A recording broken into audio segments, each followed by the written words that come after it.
What up, boys, and welcome back to another video. So in this video, we're going to discuss the most asked question that I get, and that is, student, I'm level 70, what is the best way to get epic flying? Now that is obviously a very big question because there's so many ways of making gold in TBC.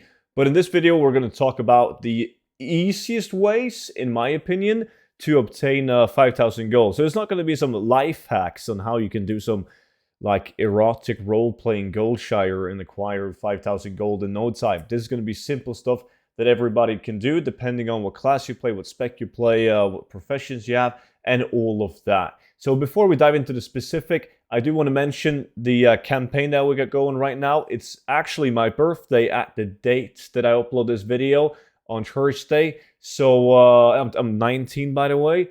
So we're celebrating that with 55% off, the biggest sale ever on the complete gold guide for Classic TBC, which everything that I mentioned in this video is going to be in this book plus more. And then also, if you guys are playing retail, then there's this from 0 to 10 million gold guide, complete guides, New York Times best-selling books. So make sure to check those out in the link in the description and pinned comments. And remember, use the code. The code is birthday to celebrate. And I just want to say a huge thank you to everyone who has supported me on the gold guides over the year, man. It means a ton. It really, really does. So with that being said, we're going to jump into the video. And we're going to talk about the first thing, which is obviously the big, like there's no secret. And that is the best way, one of the best ways of getting 5,000 gold to buy epic flying would be to do gathering. Now, I've done a gathering a fair deal myself.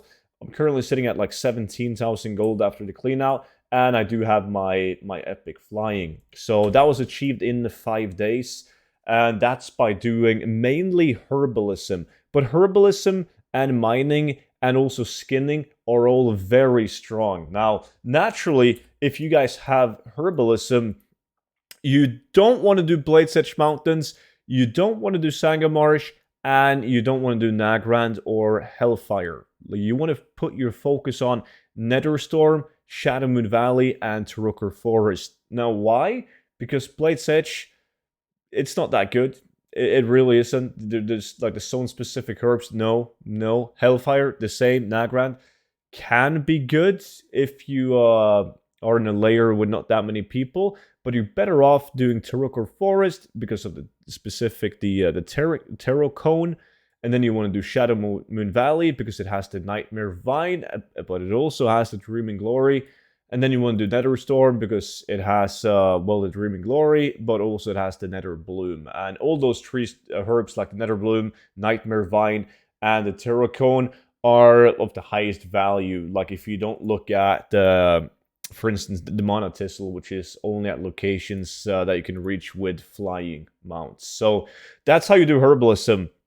Like roughly said, if you don't have herbalism, but you have skinning, for instance, then there's a ton of different skinning farms. Like the best one being doing soloing Black Morass, but you need to have like a paladin or a mage that can solo it. Not everyone is going to be in that position. So if you just like your average Joe and you get skinning, focus on having the specialty leather up on the auction house, like the Clefttooth leather, the Cobra scales, the Nether Dragon scale, all of that. And then you can just focus on getting the Knot-Tied leather after that. But you want to have those slowing selling materials in the auction house at all times because they usually yield a higher gold per hour whenever they're sold, right? And the same thing, if you're doing mining, it's best to combine it with engineering. That's such a good farm, like tracking ore or veins, and also like picking up gas clouds. Absolutely sick farm. So that's like the gathering professions. But if you guys don't have any of those gathering professions because you play like a priest and you want to have tailoring to craft like tailoring items, and you also have enchanting because you want like the ring enchants or something like that, then you can always, like everybody can pick up fishing. And fishing is also really good to make gold, like fishing for primal mana, for mudfish, bluefish, fishing for the crabs at Skeptis, and combining that with cooking, it makes a lot of gold. It really does. So gathering, probably the most used way of getting epic flying or gold in general. It's really, really good. But if you guys can't be arsed to do gathering, the next big obvious thing is obviously going to be killing shit. to get gold, right? So if you have a class that can actually efficiently kill stuff, and you don't play like a protection paladin or a holy paladin for that matter, or something like that, then killing stuff is a very good way of making gold as well. And when I say killing stuff, we obviously got to put some focus on farming primals. Now, there's a lot of different primals that you can farm in a lot of different areas. Like, for instance, you can farm primal air, like up north in Shadowmoon Valley, down south in Shadowmoon Valley. You can farm it on the Elemental Plateau, and then you have primal fire with a ton of different spots. Primal mana, right down here at Kiranvar Village, that I also made a video on. But like, you should really just look up the price on the auction house of the different primals and farm the primal that has the highest value, because I've done like 50 different primal farms probably, and sure, some are more efficient than the other ones, but usually if you just go for the primals with the highest value, that's where the gold is at, because you get like roughly the same amount of primals regardless of which one you farm. Like roughly. I realize there's a slight difference, but roughly. So focus on the highest yielding primal farm. And if you don't want to do primals, you can focus on reputation items. There's quite a lot of reputation items, every one of them listed in the complete gold guide for classic TBC. The super popular one is one that I made a video on, and that takes place down in Shadowmoon Valley, just slaying all of the mobs outside of Black Temple, and they will give you arcane tombs and also Sun Fury signets. And along with that, you will also get raw gold, you will get mana pots and healing pots that sells well on the auction house, blue items, greens, chance of epic, and of course you will get netherwood cloth. So that's also a super solid tactic of just killing your way up to epic flying.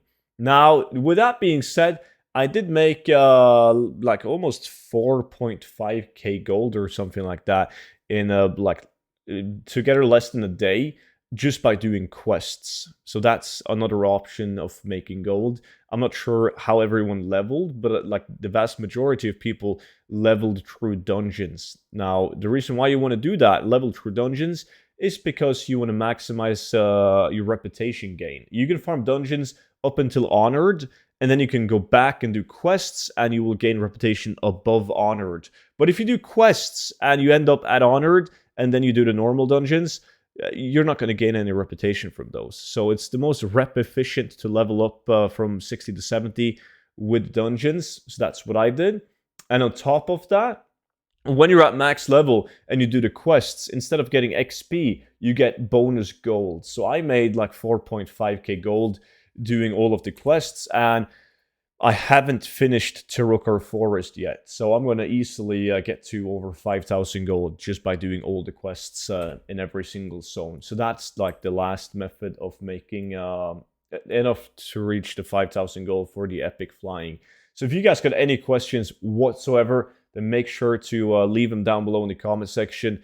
Subscribe to my channel if you want to be notified whenever I upload gold farms. And as I said, let's celebrate my birthday, 55% off on both the complete gold guide for classic TBC, but also the 0 to 10 million gold guide. But that's it for now. Thanks for watching, and I will see you all in tomorrow's video. Until then, bye-bye.